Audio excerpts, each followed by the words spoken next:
Yeah, good morning. Good morning to one and all. So sorry for the late. Official sorry. On record. So now let us see this. Just wait a minute.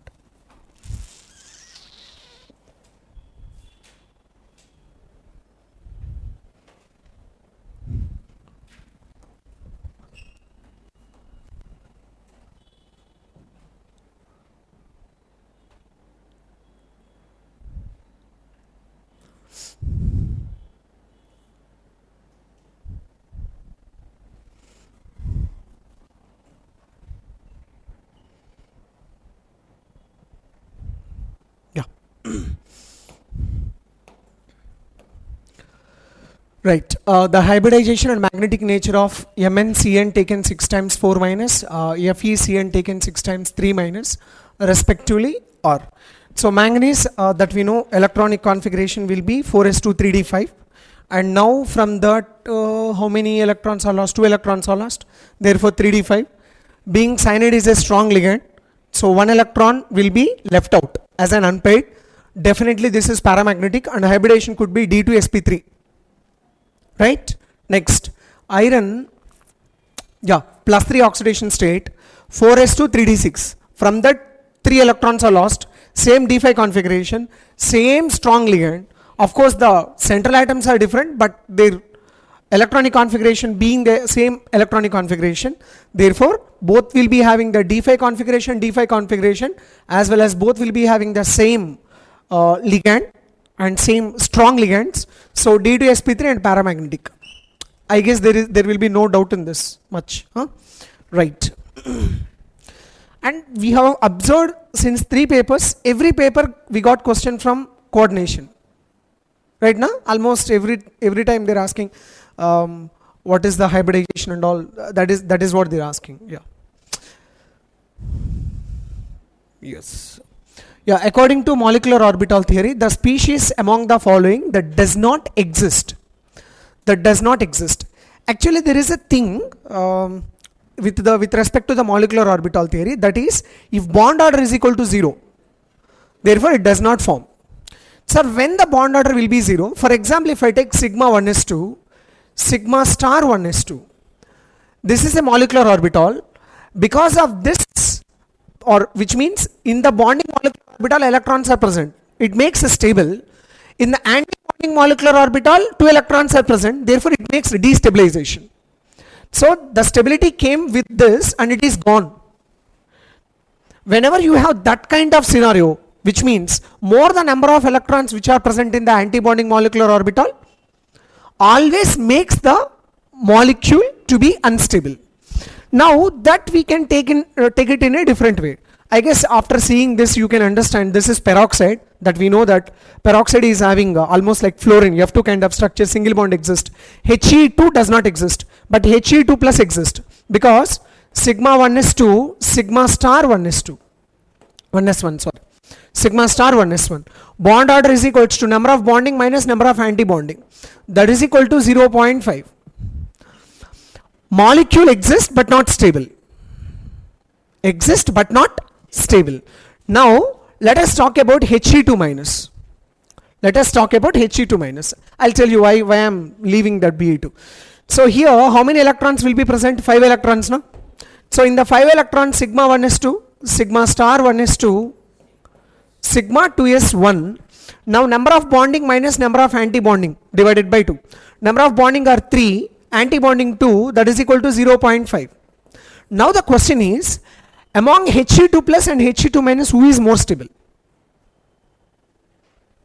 Both has the same bond order. Look at that. Look at there. Okay? Who is more stable?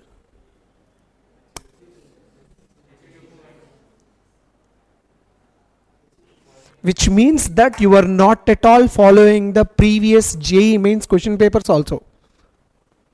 Not my notes, not others' notes, nothing. You're not even following the previous JEE question paper also. Previous JEE question paper, there was one blockbuster question. Why I am saying that is the blockbuster question, almost 4 or 5 times asked the same question. That is Li2 plus Li2 minus. This is very famous question. And to be noted, my goodness, two orbitals which accommodate only 4, but no time. Yeah, Li2, Li2 plus and Li2 minus. In MSET also they asked almost like multiple times. After giving it in the JEE mains, they started asking in the MSET also. So recent past also they asked once. Recent past, maybe some 2 or 3 years back. It was asked, first it was asked in 2004 or 2005, then after they asked plenty of times, and that is why we said that that is a blockbuster. The point here, Li2, Li2 plus and Li2 minus is, Li2 will be having, what are the total number of electrons in lithium are is equals to? 1 lithium. 3, 2 lithium, 6. Sigma 1s2, sigma star 1s2, sigma 2s2. So bond order is equal to 1. Bond order 0.5. I am not telling you, but 0.5. But among these two, who is more stable? Among these two, who is more stable?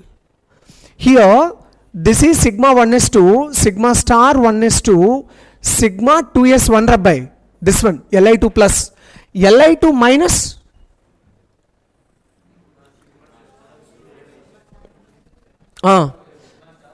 Sigma star 2s, because of the electron which is entering into the anti-bonding molecular orbital, it get destabilization.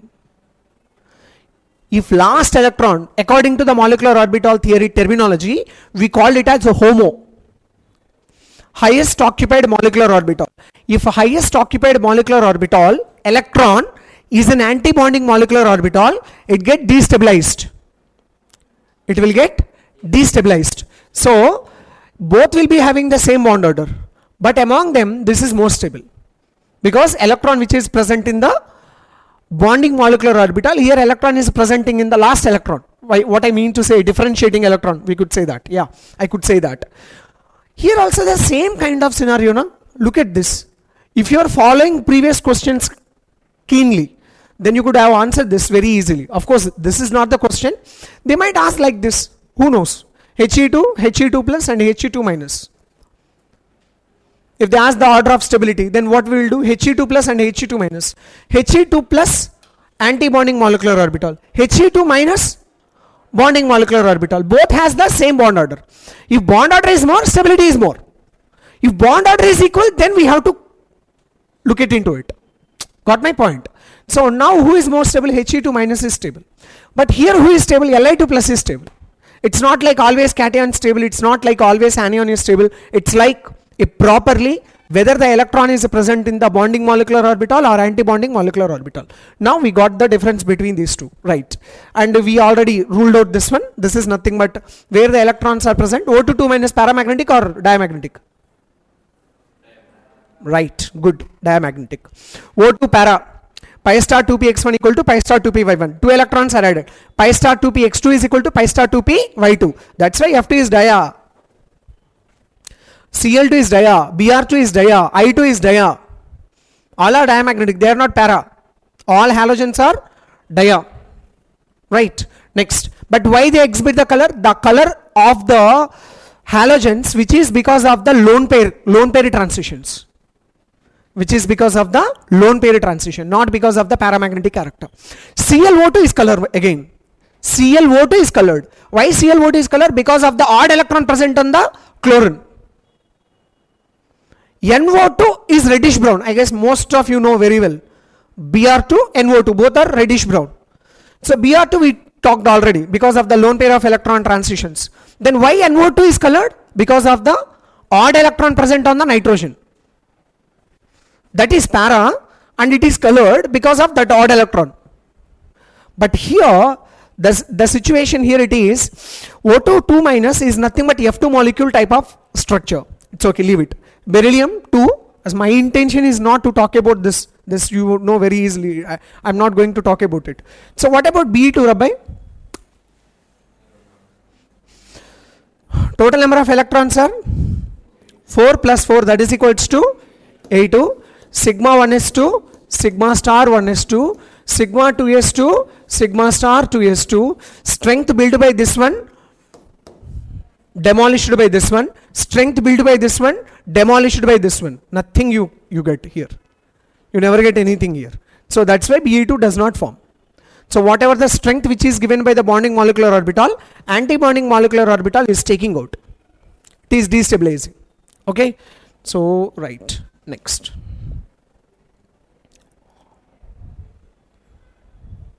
Do you remember this? C1 galactose and C4 glucose, no? Oh yeah, right. Sucrose, that is C1, C2 glucose and fructose. Right? Maltose, it will be in between two glucose molecules, 1 and 4 linkage. This is very important, and you have to put it on paper. You have only, maybe according to your textbook, you will be having only 3 or 4. Amylose as well as amylopectin also 1,4. 1,4 glucose. 1,4 glucose will be amylose. Amylopectin also 1,4 as well as 1,6 with the side chain. Next to lactose will be, this is the lactose that they are asking. Yeah. Lactose will be galactose as well as the glucose. Galactose 1, no, glucose 4. And maltose will be 1,4 glucose. Right? This is the minimum information you have to know. Without knowing this information, if you go to the exam, there will be like, you have to pray God. That's it. Right, next. And another one, yesterday when I was talking to some other faculty from other college, like we had a discussion, like we just concluded one thing. You prepare whatever the organic chemistry, that is right from alkyl halides to carbonyl compounds, carboxylic acids, amines, whatever it is. And in physical chemistry also, like something like giants like thermodynamics, thermochemistry, chemical equilibrium, ionic equilibrium, atomic structure, something so-called like states of matter, or something like you can take chemical kinetics and something like electrochemistry. If you prepare all this, there are few papers this year as well as last year, no question from electrochemistry, no question from chemical kinetics, no question from solid state even, no question from states of matter. But you could not find a question paper, 4 questions from the special topics. You could not find even one question paper without having 4 questions from those 5 topics. Sometimes 5 questions are also there. 5 4s are 20. It is very costly. It's like almost like it's a so much percentile. And another one more thing I'll tell you. In every session as well as almost every institution, they got more marks in maths as well as physics, less marks in chemistry. This been a trend almost like since 2 years, and this year also this is the trend because of this logic, these kind of things only. The people, they are not putting their effort on chemistry. I'm not saying that they are not putting their brain. You have to put your effort on chemistry, then only you can award few marks. 16 to 20 marks is not a joke. It's not a joke. Even you prepare the applications, like so many applications, like bundles of application. You have bundles of applicative knowledge, but you need to have little kind of, you need to remember few things, and at the same time you have to execute. And see this, in this paper also I found some 2 to 3 questions which are completely clueless. We are going to see them. See, so how important those special concepts we will see now. Now let us talk about this. Which of the following pairs, the outermost electronic configuration will be same? I guess this one everyone could do. And it's going to be Cr plus d phi and Mn plus 2 d phi. It's okay, leave it. And remaining, it's okay. If you got like that, that is a free hit. You can hit wherever you want. Next, complete combustion of 1.80 grams of oxygen containing compound CXHYOZ gave 2.64 grams of carbon dioxide and 1.08 grams of H2O. What is this method actually? Do you remember what is the method? Organic chemistry, practical organic chemistry. Liebig's method. Sulfur, chlorine, bromine, iodine, these are all these are all going to be identified by Carius method. Seriously, Ra? Phosphorus can be identified by ammonium molybdate test. Ammonium molybdate test. Of course, organic people will put it into the physical zone only. So that's why anyway I'll tell you. Even physical only will teach at the time of stoichiometry mostly it was, but now even some of the organic faculty also they are teaching. So what is the percentage of oxygen in the organic compound? First of all, calculate number of moles of carbon dioxide, number of moles of H2O. Number of moles of carbon dioxide is equals to 2.64 divided by 44. Number of moles of H2O is equal to 1.08 divided by 18. This is equals to, that is equals to how much?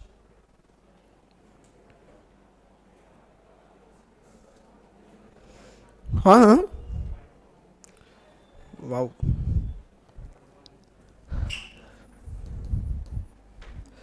And this will be, this is equals to number of moles 1.08. Both are same. Yeah.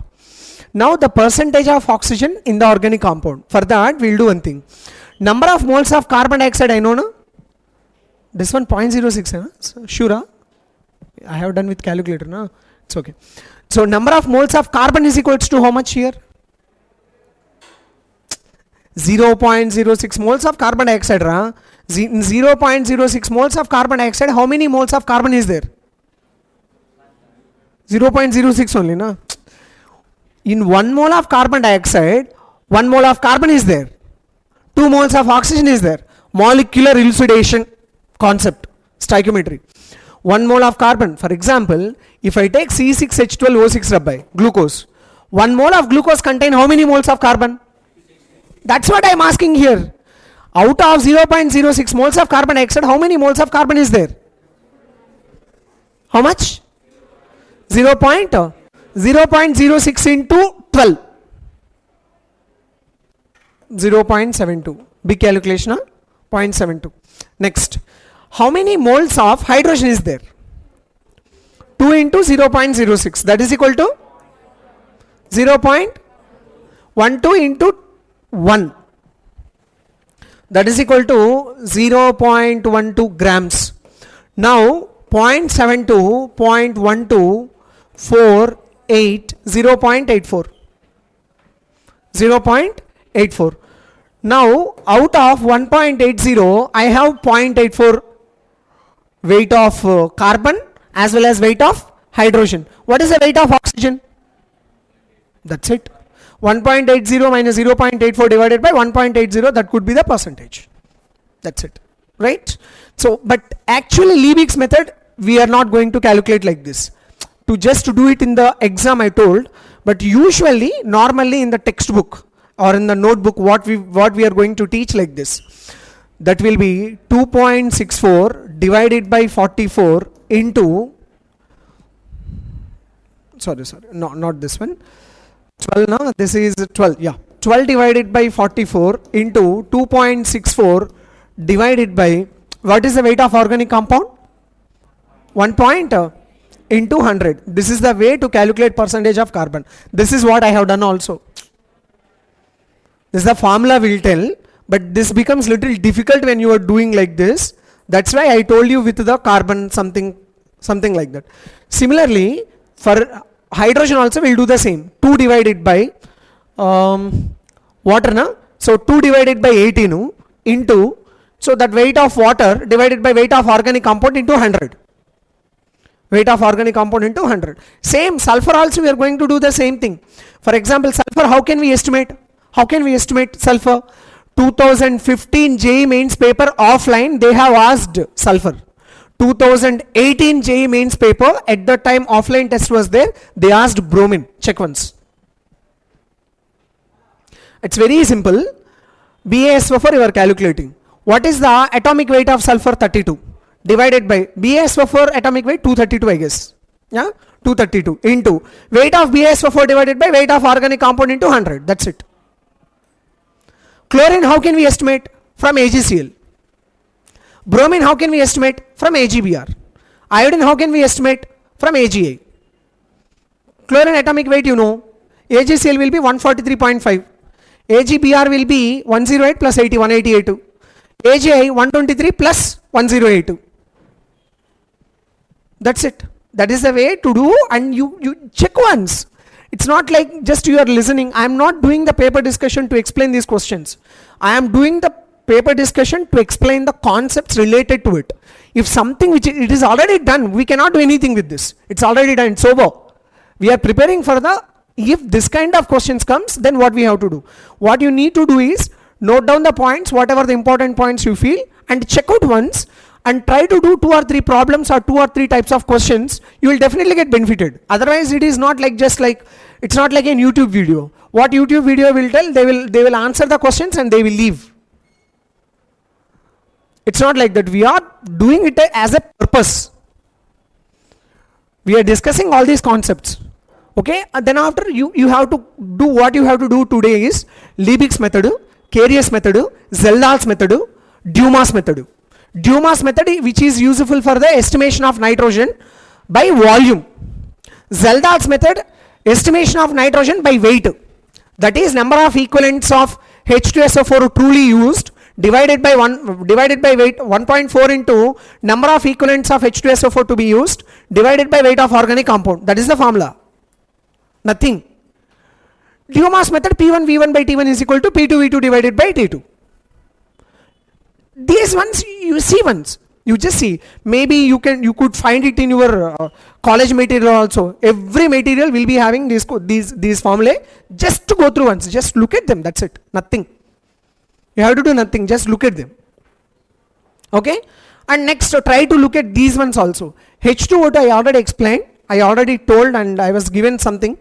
H2O2, don't forget volume strength, molarity, weight by volume percentage and all. Any day they are going to ask you. Those are all important models. Molarity, normality, molarity, those are like our friends. We can do any day. It's not very difficult. But these are the ones you have to take really little careful. Now here you can calculate the percentage, no? Not an issue. Yeah. This is the good thing to ask. The same reagent they can ask like this also. What is this? Aromatization. What is this? Aromatization. Another one is also there. What was that? Isomerization. What was that? Isomerization. Isomerization also can be asked. So what is the reagent for isomerization? AlCl3 HCl. AlCl3 along with HCl isomerization. For example, if you take butane, if you do isomerization, it will be converted to isobutane. If you take pentane, it will be converted to isopentane or neopentane. Isomerization has no control over the products, like pyrolysis. If I take butane, if I do pyrolysis of butane, I will get 1 butane or I will get 2 butane. 2 butane also, 2 different types I will get, cis 2 butane, trans 2 butane. Maybe I can get propane also, because pyrolysis means just breaking into the pieces, small pieces. So isomerization of pyrolysis, there you could not expect like, okay, this is the product that I am going to get. Including Urju reaction also, you never get the desired product whatever you want. Except you have something like methyl chloride reacting with sodium triether. You never get, for example, if I take propane, with the propane, propyl chloride, 2 moles of propyl chloride reacts with the sodium triether. What are the products? N-hexane. That is you expected. What are unexpected products that are to be formed? Propene can form. Propene can form. And at the same time, this is also the product that can form. Because that is a primary free radical. It can be shifted to, maybe hydride shift can be possible. Hydride radical shift can be possible. It can form this kind of product. You can get propene. This is also possible. This is also on the cards. Definitely. And even it can break it into the pieces. It can give ethane also. And at the same time ethylene also. So many different types of products are formed. That is why some of the method they never use. Why they never use? That is not an accurate method and it is not an exclusive product. It's not an exclusive product. If I take 2 moles of propyl chloride and reacting with the sodium triether, that's why they mention what is the major product. Okay, right. So even isomerization, aromatization also, it's not like we can get this kind of product accurately. But what is the major product? Look at this. This is where JE is spot on with its questions. Even NTA as well as JE, they are very much spot on because of the clarity in the question that they have. So now this is going to be 1, 2, 3, 4, 5, 6, as well as I have one methyl group. Therefore, it is going to give you toluene. Not only this, even I take N-heptane. If I take N-heptane, I will get toluene only. If I take, for example, if I take N-octane, what is the product? N-octane, ra. N-octane, what is the product? 6 carbons join it as a benzene here. Then after think about the remaining 2 carbons. This is the one, na? Phenylethane. This is another one. Xylene. Which xylene? Ortho. Next xylene, meta. Next xylene, para. Therefore, how many products are formed? 4. That's why they are giving it as major. There is no clarity regarding the product actually. Okay, isomerization, aromatization, pyrolysis, and even Wurtz reaction, they always gives you the mixture of products, not the exclusive products. Okay, ma? Right? Next. So here you can see this. Yeah. This is a good question. Yeah, and the best part in this question is they have given here electron withdrawing group as well as they have given electron releasing group, both. This is minus I group and this is plus I group, and both of them are actually they have given in the same direction. That is, electrons are giving in this direction. If electron is coming in this direction, bond will be polarized like this. If bond is polarized like this, here you will get negative charge, here you will get positive charge. Here I have H plus as well as Cl minus. First electrophile attack can be takes place at the nucleophilic position here. Therefore, the compound which will be here OCH3, here I will be having NO2, and here I get H here, H will be attacked here, and I got the carbocation. Carbocation is highly stable, no doubt about it, because this carbocation is near to OCH3. It releases the electron releasing group. Therefore, electron density on this will be decreased, very less, such that this is highly stable. Now I am trying to, and here Cl minus is there, na? That Cl minus will attack on this, and it is gonna form, sorry. It's a tendency to write always benzene.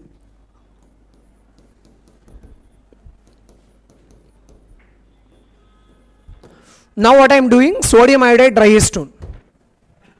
Sodium iodide dry stone. Non-polar solvent. Substitution reaction can take place. SN2 mechanism. If it is a polar, SN1 mechanism. It's a non-polar solvent. Definitely it will be a SN2 mechanism. Chlorine will be replaced by iodine. That's it. See how smooth the reaction it is. Very simple. Okay. Can we go for the next one?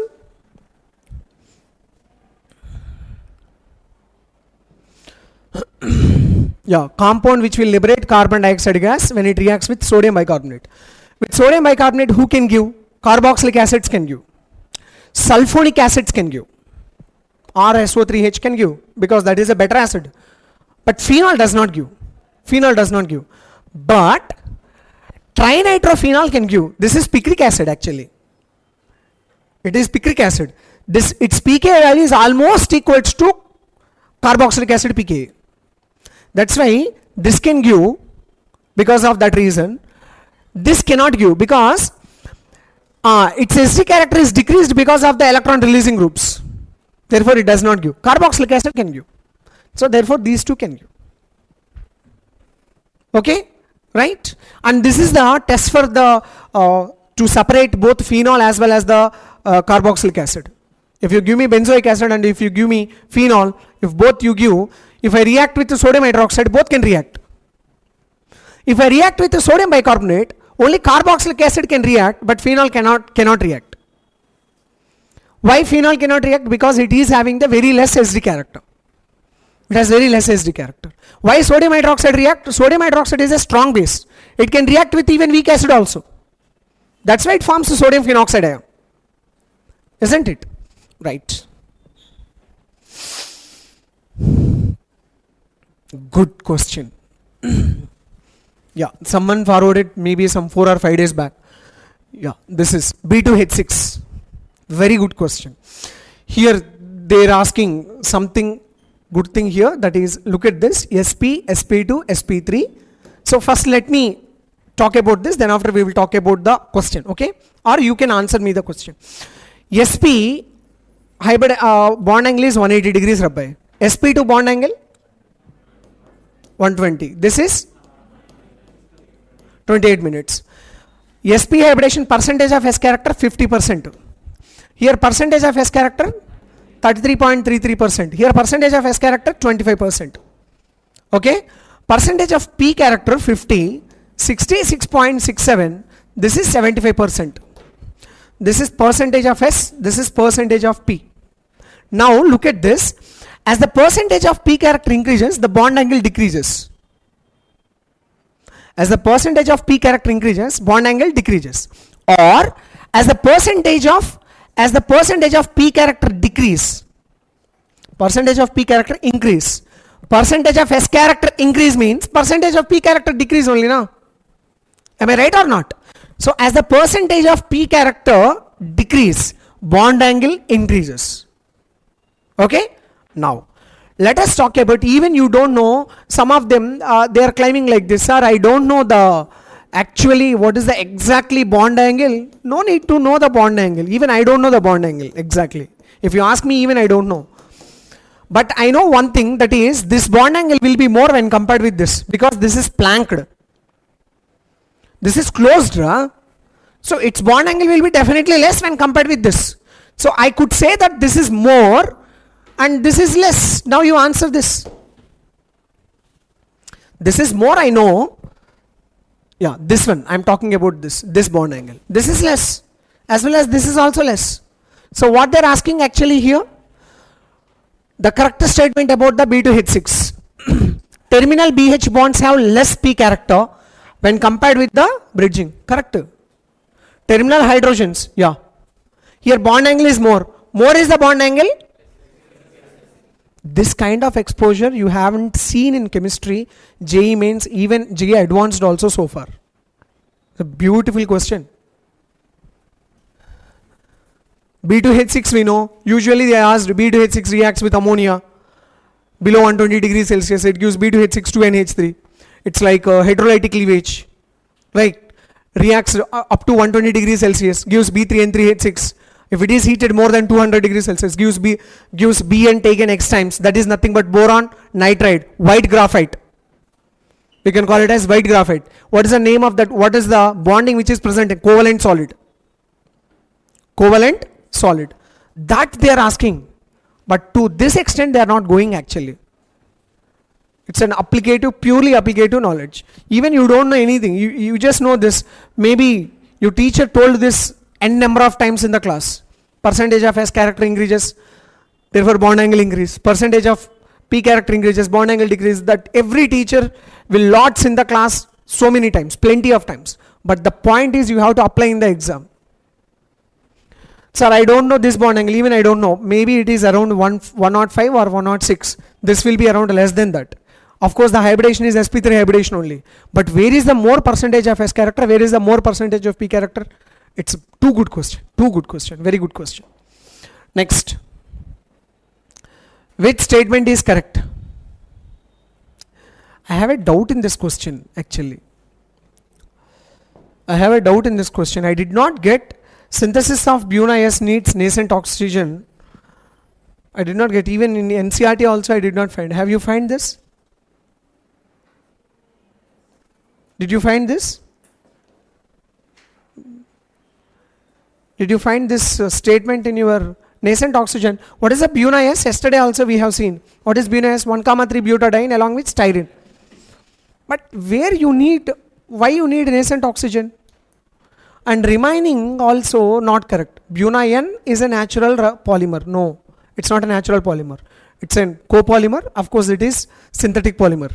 Neoprene is an addition copolymer used in the plastic bucket manufacturing. Used in plastic bucket manufacturing is wrong.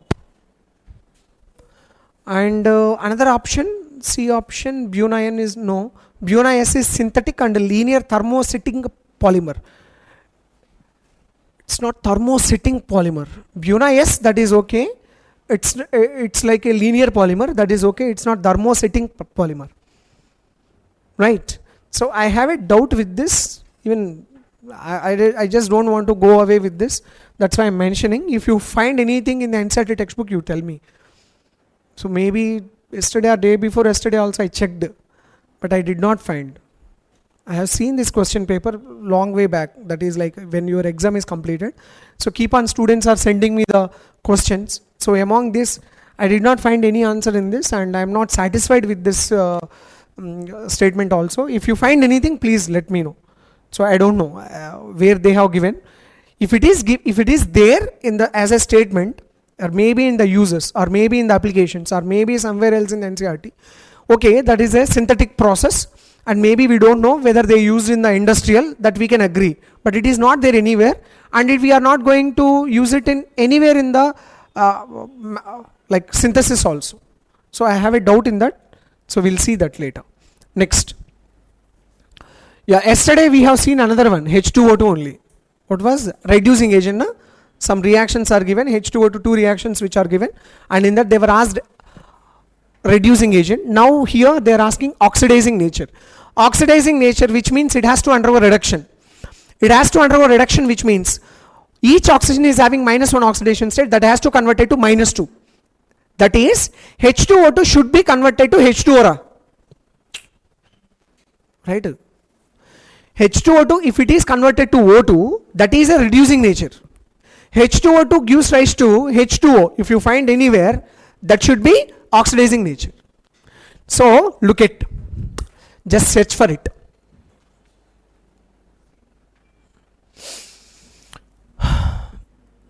H2O2 is there, O2 is there. H2O2 is there, O2 is there. And moreover, this is KiO4. KiO4 converted to KiO3. Here iodine is undergoing oxidation. Depicts the oxidizing nature, na? Yeah, here it is O2 minus is converting into the 0. So it is not an oxidizing nature. It should undergo reduction, na? Right. Next, I2 plus H2O2 gives OH minus. This one we have seen that here also O2 formation is there.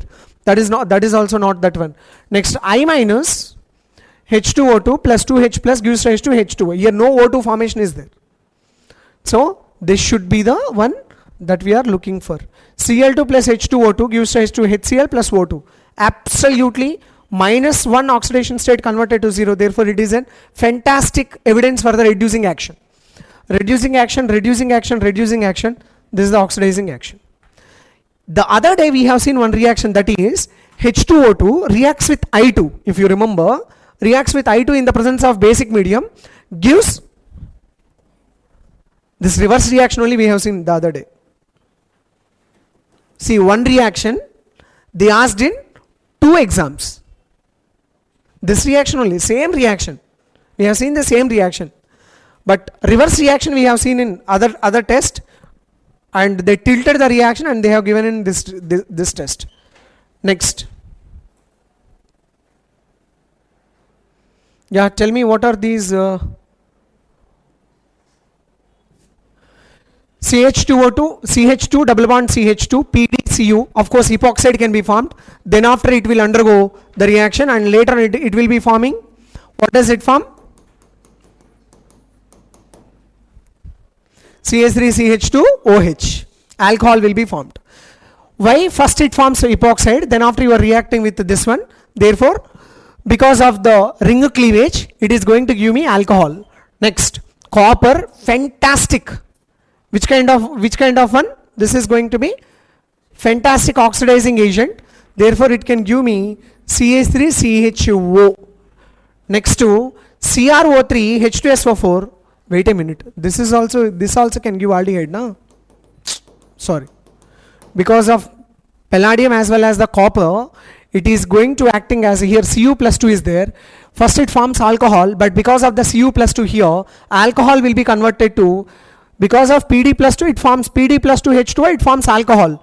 And after that it is having Cu plus 2. Similar like this only, na? Alcohol react with the Cu plus 2. It definitely gives me aldehyde. That it gives aldehyde, this one also gives aldehyde. CrO3 H2SO4 gives, which means chromic acid. Strong oxidizing agent.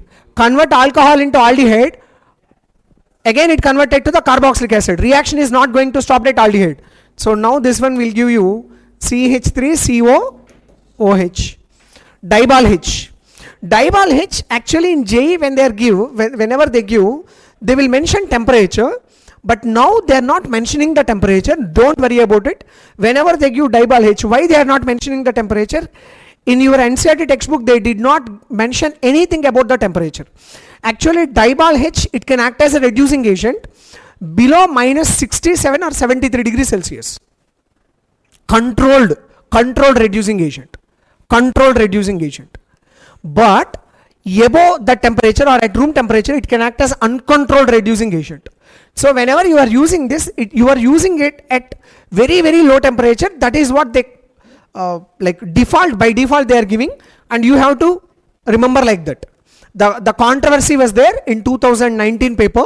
So but JEE Mains they did not accept it at the time. So that whenever you see Dibal H in the JEE Mains, you have to imagine that at low temperature only, because even the teacher told in the class Dibal H at high temperature, Dibal H at low temperature. Dibal H at high temperature, it would have give amine. It can act as a strong reducing agent. But now partial reduction can take place followed by hydrolysis. Partial reduction followed by hydrolysis gives gem diols. Gem diols undergo reaction. It can give me aldehyde. Partial reduction, which means it will give like this. Now you are doing hydrolysis.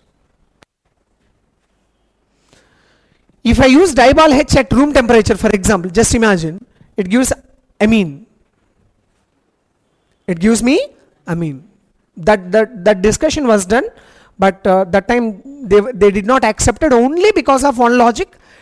That reagent as it is they used in the NCERT textbook. But in JEE, you have to be really careful.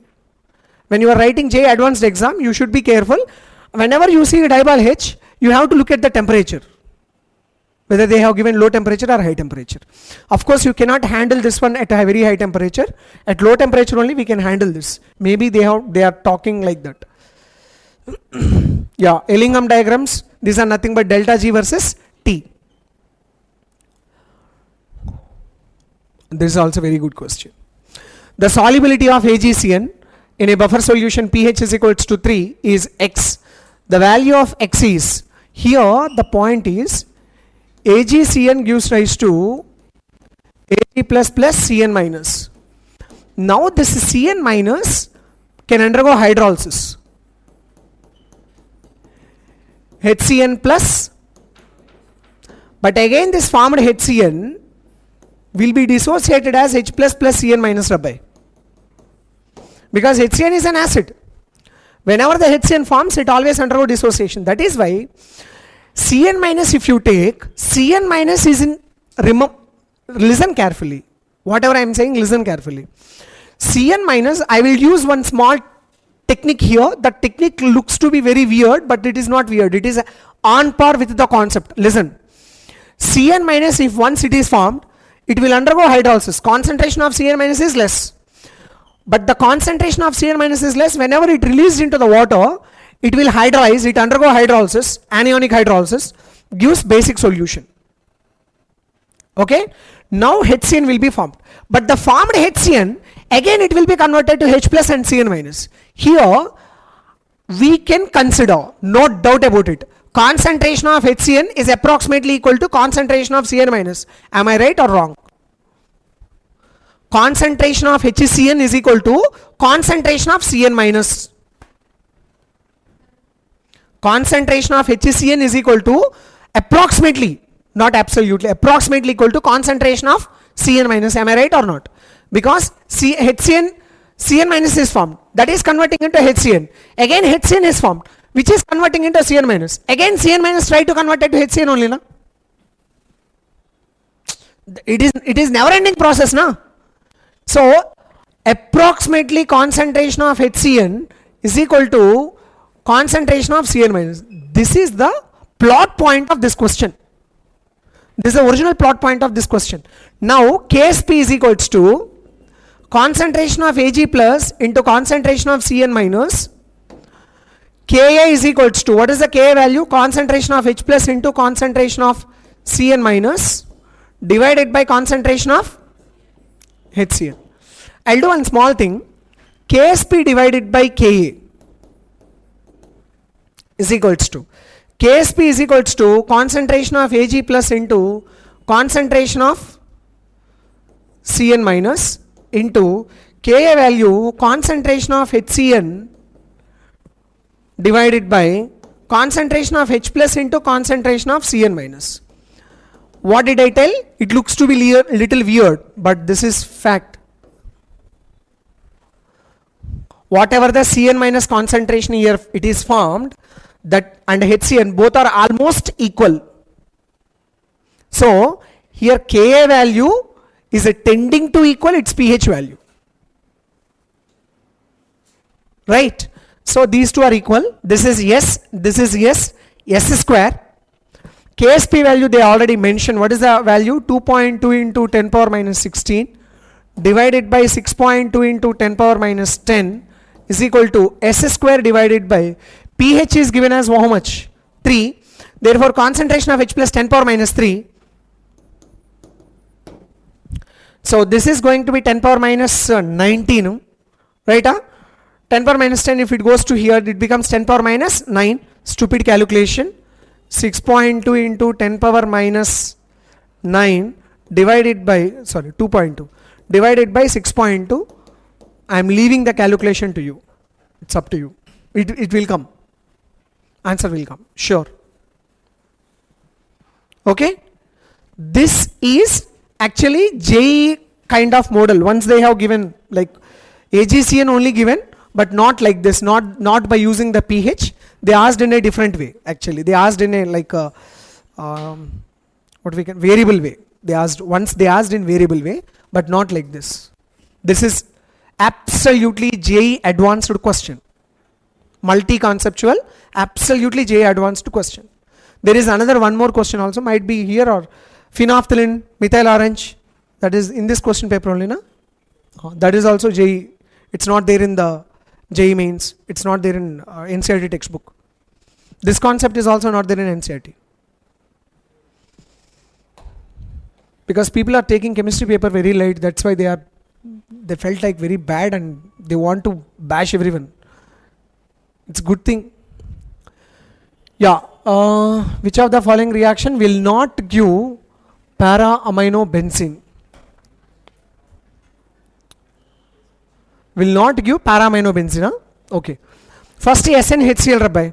SnHCl yesterday we mentioned. FeHCl, SnHCl, what does they give? NO2 group converted to NH2 group. That is aniline it will give. Aniline, here aniline is formed. Now you are reacting with HNO2. It will be converted to N2 plus and Cl minus. N2 plus and Cl minus, if you react with aniline, what does it give? Coupling reaction. Color, it will give pH is equal to 7 to 8 or 8 to 9. It will give color. Right? Yesterday we have seen that. This is the one. Will not give or will give?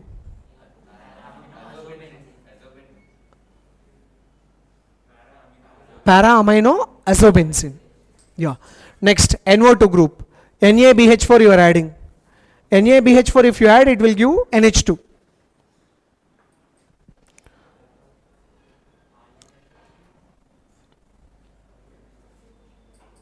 How does it give? No reaction, na? This one also does not give. Because aniline, for example, N2 plus, diazobenzene it will give.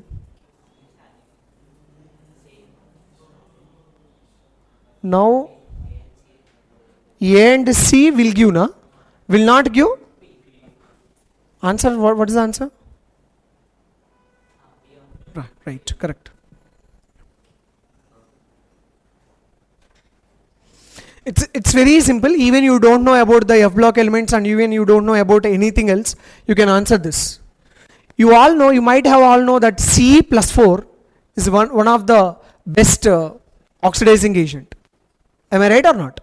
So CeO2 they mentioned, which means Ce plus 4 is one of the best oxidizing agent. Ce plus 4 is one of the best oxidizing agent. Obviously, it is used for the oxidation. CO2 used for oxidation for aldehydes and ketones. That is correct. Right. Next. EU plus 2. Why Ce plus 4 is a very good oxidizing agent? Because Ce plus 3 is highly stable, Rabbi.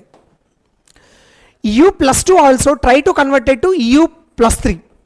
How EU plus 2 will be converted to EU plus 3? By releasing the, if it releases electron, it will, we can call it one as reducing agent. Which means that lanthanoids and actinoids plus 3 oxidation state is highly stable. Lanthanoids, actinoids plus 3 oxidation state is highly, that one they framed a question. That is a plot point of it, nothing else. You know that, and you might have written in your notebook also. For lanthanoids, plus 3 oxidation state is stable. For D block elements, plus 2 oxidation state is stable. This is what they asked. Right? Next. Yeah, this is very simple here. Don't expect these kind of questions. 3s orbital, n minus L minus 1. How many nodes? 2 radial nodes are possible.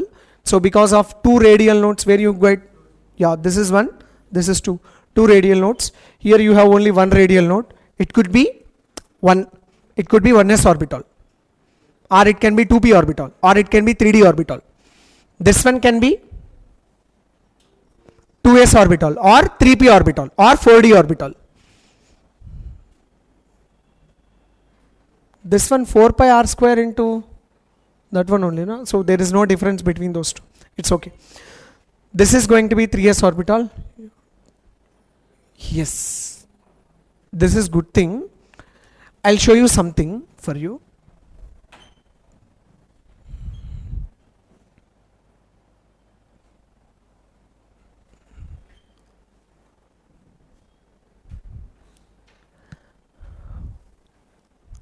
Do you remember this?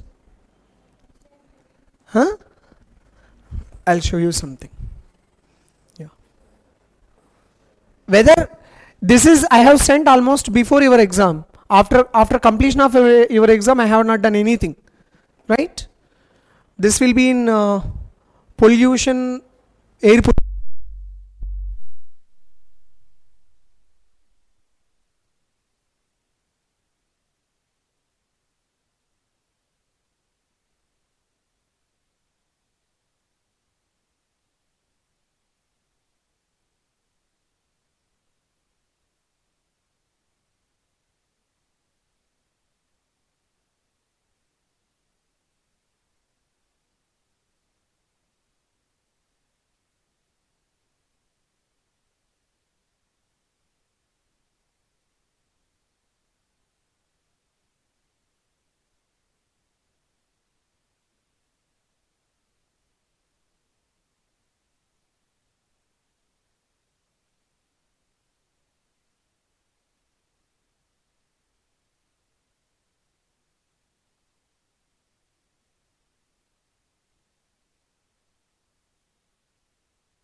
So here I am using which indicator? Phenolphthalein indicator.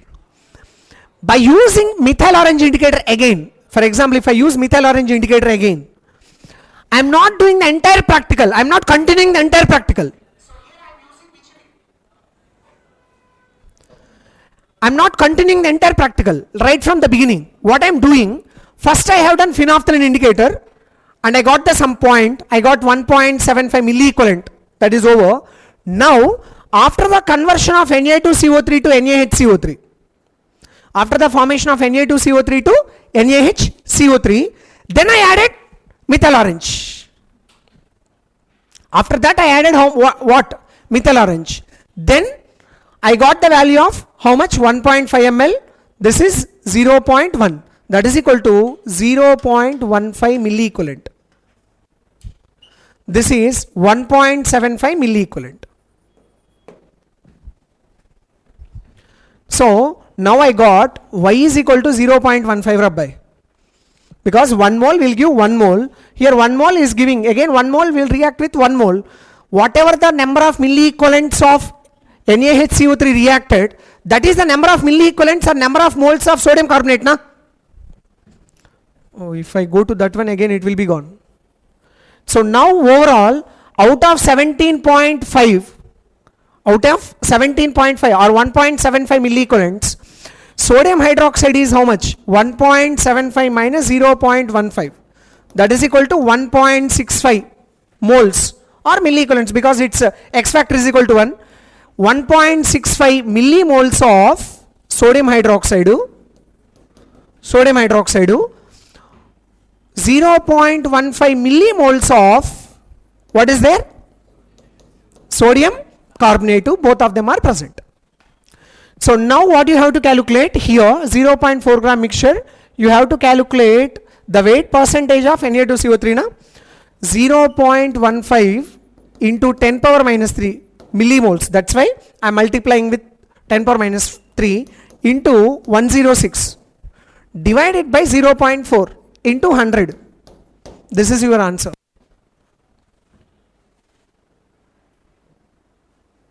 I guess some of them understand 20%, 30%, 40%, 50%, not complete. Because of you are listening this concept maybe for the first time. Right? Huh? Or some of you know already. This indicator concept you know already? You don't know? Phenolphthalein methyl orange. Phenolphthalein methyl orange mixtures. Sodium hydroxide. Not salt hydrolysis. I am asking you, this is a separate concept in GI Advanced which is there in the stoichiometry. Volumetric analysis. In the volumetric analysis, at the end of the volumetric analysis, this concept will be there.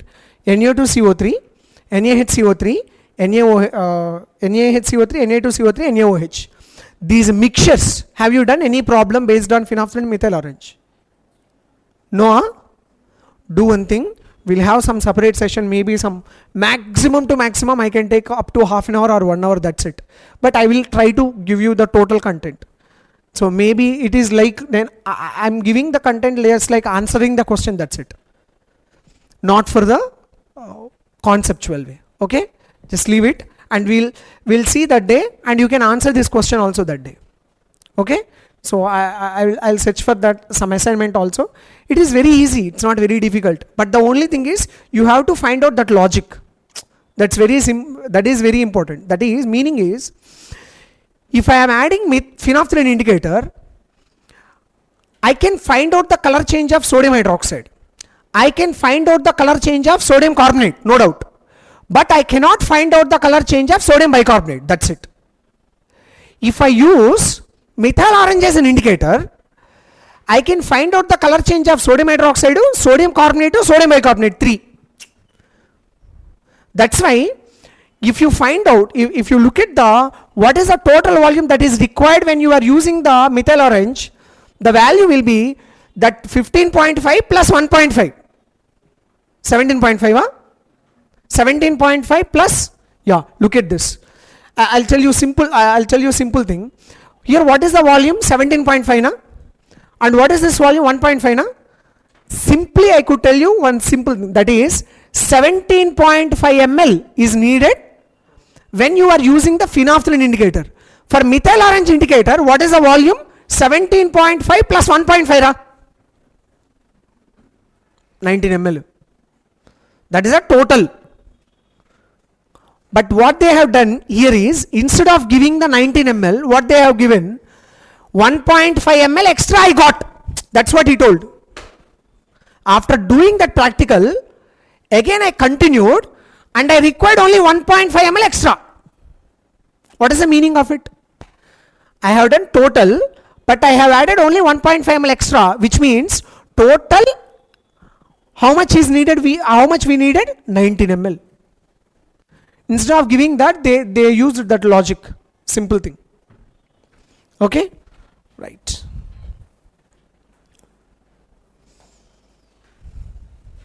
Yeah, this question I haven't seen. Red hot iron tube. Huh? Red hot iron tube, which means like benzene. Benzene reacts with the COHL aldehyde. Benzaldehyde. What they are asking? The number of sp2 hybridized carbons. It's okay. Benzaldehyde you can calculate, no doubt. Red hot iron tube or red hot copper tube. Anything is okay. Among the following, the number of halides which are inert to the hydrolysis. It's a very good question. I told you plenty of times SF6 does not undergo hydrolysis, if you remember. And which are inert to hydrolysis. That's it. What is the product of BF3 hydrolysis? Do you remember? Actually, it does not undergo orthodox hydrolysis. The product is BF3OH minus.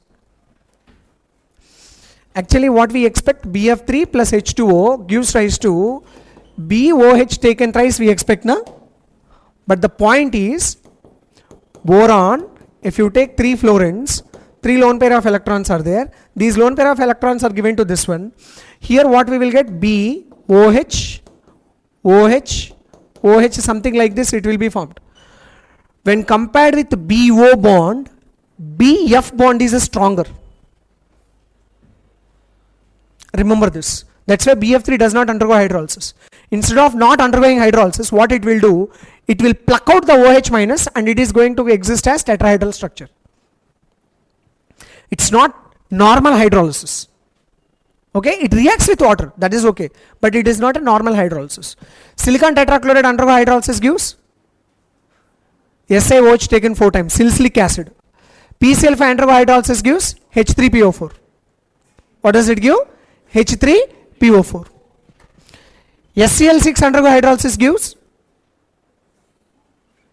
SCl6 undergo hydrolysis gives SCl6 does not exist. SCl4 exists. SF6 undergo hydrolysis gives? Does not undergo hydrolysis, huh? Sure? Very good, right. SiF4 reacts with HF? SiF4 reacts with HF. Excess of HF. SiF4 reacts with 2 moles of HF gives SiF6 2 minus orthofluorosilicic acid. Etching of glass. Nothing but glass cutting. This is the glass. Actually glass is not this one. SiO2 is the glass. I am trying to react with excess of HF. First it forms SiF4. Again it reacts and it gives SiF6 2 minus. SiF6 2 minus exists. SiCl6 2 minus does not exist. SCl6 also does not exist because of larger size of the chlorine. Right? It's okay. Next. After a long time we have seen. What is the definition of RF factor? You did not know what is RF. You're not aware of this? Okay, I'll tell you quickly, I will tell you, listen. For example, you are doing, you have toluene with you. Okay, listen carefully, we have very less time. And I'm doing nitration raw. What are the products can be formed?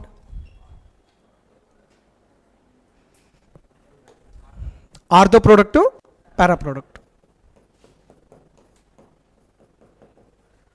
NO2, and here also another one more product I can get, NO2, and little meta product also can form. We cannot neglect that, maybe 1%, 2%. But how would I know that two products are formed? By just seeing you cannot tell, na? Because all of them are mixed. Then how the scientist or the lab technician is going to analyze that two products are formed? What we will do, we'll take this mixture and we are going to put it on, we'll just use some glass rod or something like spatula or something, and I'll take the paper like this. Yeah, absolutely. Or I'm taking the paper like this. I'll put a baseline. Baseline is just like origin. For example, if you are running, if two persons are running, if who is comes first and who is comes next, how can you know that where is the starting point and where is the ending point? You need to know. So this is my starting point. That's why it is called baseline. Okay. I will take that sample. I'll put it here. Now what I will do, I will put this entire equipment in a solvent. What is that solvent? The solvent should not react with either of this or with this paper also. Paper contains cellulose. Thick papers they are, Wattman 60 filter paper. So they are cellulose. If you put that paper in that solvent, like this, I just put, and I just dip it up to here only. Then what will happen? Solvent can move up. That is called percolating action of solvent. Because liquid can travel more distance. Even if you dip up to here, the solvent can maybe up to here also. Then what I will do, after that I will remove this one and I put it in some dry air kind of situation.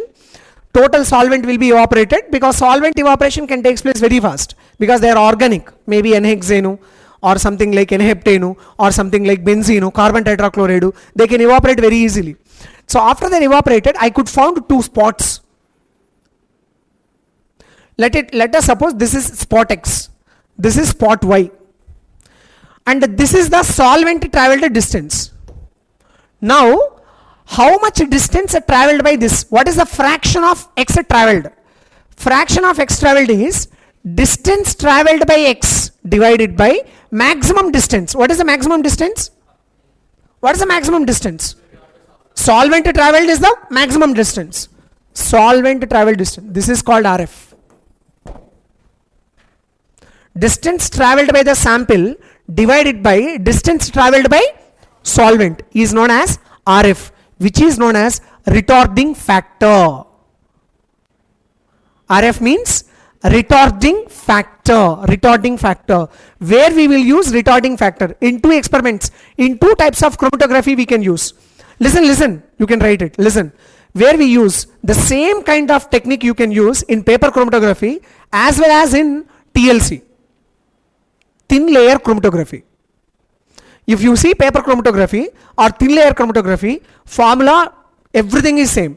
But in thin layer chromatography, sir, why should I use thin layer chromatography? Because paper, it can tear very easily. It's not, and moreover it is not accurate also. Even if you are trying to dry, if the paper was teared, then what will happen to your experiment? Nothing, it's gone. So what we will do is, we'll take a small glass plate. That glass plate is going to be just covered or layered with some Al2O3 or SiO2, something like those kind of solvents. Now we will give the percolating action by pasting with those Al2O3 or SiO2 something, and I am going to put it in the same solvent. Again, the solvent will climb up. Along with that, sample also will move. Because solvent is moving, along with the solvent, that sample also will come up. But sample traveling distance definitely less when compared with the solvent, because that is a liquid. After all, this is a solid. That is why RF value cannot be equal to 1. It's always less than 1. Am I right or not? This is distance traveled by solvent, Rabbi. This is the distance traveled by solvent. This is distance traveled by sample. Will you think that sample can travel more distance than the solvent? Therefore, RF value is always less than 1. Is my statement correct or not?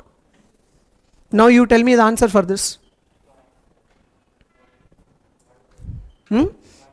That's it. See how easy. This is there in the organic. Again, organic, practical organic chemistry. First year, open the first year textbook, Liebig's method, Carius method, and all these chromatography techniques, you will find it. You will find another one more name, GLC, gas layer chromatography. Of course, GLC, that is not needed. Liquid performance chromatography, those are all not needed. But concentrate on 3 types of chromatographies. Write down if you need. One is paper chromatography, like this one, paper chromatography. Second one is TLC, thin layer chromatography. Third one is column chromatography. CO, column chromatography. Just read it. That's it. Don't try to by heart anything. Just don't try to by heart anything. You read it and you tell me. I'll tell you within 5 minutes whatever you read. I told you already paper chromatography as well as TLC, na? You read it now, you can understand. Now you read column chromatography, you might not understand, but I will tell within 2 to 3 minutes whatever you have done. But first of all, you have to read it. I'll tell you what is the meaning of that column chromatography also, I'll tell you. It's a quite interesting thing. Now, are you able to calculate or not this one? Yeah. So a car tire, it's okay, yaar. P1 by T1 is equals to P2 by T2. Right. Next, a molar aqueous solution of an electrolyte A2B3 is 60% ionized. A2B3 gives rise to 2A3 plus 3B2 minus. 1 0 0 1 minus alpha 2 alpha 3 alpha. I is equals to 1 minus alpha plus 2 alpha plus 3 alpha, that is equal to 1 plus 4 alpha. Alpha is equal to 0.6, therefore that is equals to 4 into 0.6, 3.4. 3.4. Now what we have to calculate here? 1 molar aqueous solution, that is okay. The boiling point of the solution we have to calculate. Delta TB is equals to I into KB into M. Delta TB is equals to I value 3.4 into 0.52 into 1. Now delta TB is equals to what is the formula? TBS minus TB naught is equal to this value. TBS is equals to plus TB naught is equal to 100 degrees Celsius. Therefore, you can find it out. Because the point is, we have done a lot of work on these solutions, colligative properties, solid state, because our life started and we just fought against everything here only. We did not do any like even the effort with the special topics. That's why you are struggling in the special topics. Wherever you do the work, you will be very comfortable, because all JEE concepts you are very comfortable. Like electrochemistry, thermodynamics, thermochemistry, like chemical kinetics, ionic equilibrium, chemical equilibrium, maybe 1 or 2 questions. Everywhere that 1 or 2 questions, even I also struggled, I am telling you, frankly. Whenever we see the new question, even myself, I'm also struggled. But you can find out almost like answers for 90%, 80%. Special topics only, everyone will be struggling because of that fact that we haven't answered much. CrO4 minus 2 reacts with S2O3 2 minus, gives rise to CrOH, nothing but Cr plus 3 converted to SO4 minus 2. 2 you put here, CrO4 minus 2. Here the number of electron change are 3, S2O3 2 minus, 2x minus 6 is equal to minus 2, 2x is equal to plus 4. Plus 4, here 2SO4 minus 2, plus 6 to plus 12. Therefore, number of electron transferred are how much? 8. X factor here, X factor is equals to 8. Here X factor is equals to 3. N1V1 is equals to N2V2. The only difficulty you face is calculating this X factor, that's it. Nothing else. Write the equation, calculate the X factor. Now go to this one. N1V1 is equals to N2V2. Now 0.154 into 3 into V is equals to 0.25 into 8 into 40. That's it. That is your answer. Right? Yeah, this one also, maybe this is too little lengthy, but you can find it out. Because log K is equals to log A minus EA divided by 2.303 RT. Slope is equals to EA divided by 2.303 R is equals to how much? 10 power 4. Keep that thing in your mind and let us start here. Log K2 divided by K1 is equals to EA divided by 2.303 R 1 by T1 minus 1 divided by T2 Rabbi. We have to calculate rate constant. What we need to calculate? The temperature at which the rate constant becomes 10 power minus 4. Okay. One is 10 power minus 4 and the original one is 10 power minus 5. That is equal to log 10. No? That is equals to 1. Is equal to EA divided by 2.303 or 10 power 4. 1 divided by T1 they have given 500 minus 1 by T2. That's it.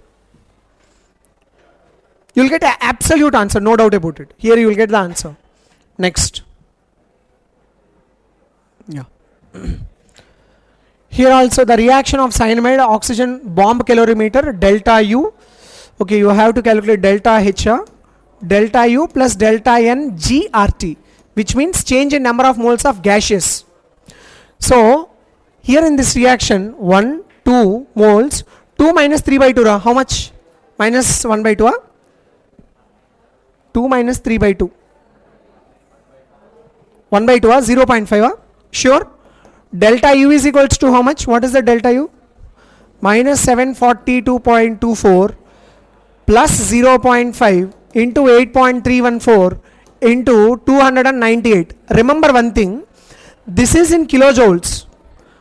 This is in kilojoules. The regular mistake, evergreen mistake this is. You will subtract or add from both of them. This is in joules actually, 8.314 in joules. This value is in kilojoules. That's why a normal student like me, what I will do, minus 742.24 into 10 cube I will do. Then after whatever comes, then we will take it. It's a regular error that happens everywhere. Delta H, Kp, Kc, everywhere that will happen. And even this one also. First law of thermodynamics, delta U is equal to Q plus W. Someone will be given in the kilocalories and someone will be given in, it is in calories. We'll try to directly subtract one from another and we will put it. Next. Ionization enthalpy of Na plus. Yeah, ionization enthalpy of Na plus Br gives rise to, the point is Na plus and Br minus. How ionization enthalpy, what is ionization enthalpy there? 495.82. Electron gain enthalpy minus 325.0. This is the total amount of energy I required in order to get Na plus and Br minus. But Na plus Br minus, both of them are combined together. They release some energy that is called a lattice enthalpy. How much lattice enthalpy? They have given 728 minus 728.4. This is the total output. This is my investment. Therefore, how much profit I got? No, not loss. Minus value, which means released. I put investment around 8. This is 0. This is 7. This is plus 170.8, which means I invested this much amount of energy to convert Na plus and Br minus. When Na plus and Br minus came closer to each other, this much amount of energy is released. Okay, total what is our profit? This is endora, this is exo. Overall reaction exo or endo? This is minus 700, this is 170. Overall reaction should be exo, which means stable, that is energy is released. So you have to add these two, therefore you will get around minus 720, that is 170, therefore 600 change something will come. That could be your answer. Maybe kilojoules, kilocalories, nothing. No, answer will come absolutely 3 digits only. Maybe that is of 0.6 10 per okay. Yeah, you will get definitely a 600 or 500, same around that answer you will get. You can look it over there. So note down the points. If you don't know something, don't feel shy to learn, don't feel shy to ask. If you don't know something, come forward and ask the teacher or ask whoever available here and don't feel anything shy. These 2 shifts are going to be so crucial, and please concentrate. Chemistry marks everywhere they are letting down. Even maths, some of the students they got 100 also. Physics also 100 they got, but none of the students got 100 in chemistry. I could say proudly. Because students are not concentrating on chemistry. That's why since 3 years they are actually giving bombarding question papers. It's absolutely good for the subject, but you should little concentrate more. Because if you are preparing for 80 marks and you are leaving 20 marks, you are getting maybe 50 or 40, 50, 60. That is fair enough. Because you are almost letting out the 20 marks away. So out of 80, if you get 50, you should feel very happy. If you prepare entire, that's why we are keep on telling again, and next your generation, your next generation also. Even your son or daughter come to me, I'll tell the same thing, prepare NCERT textbook for JEE Mains. It's a fact because they based on that one only.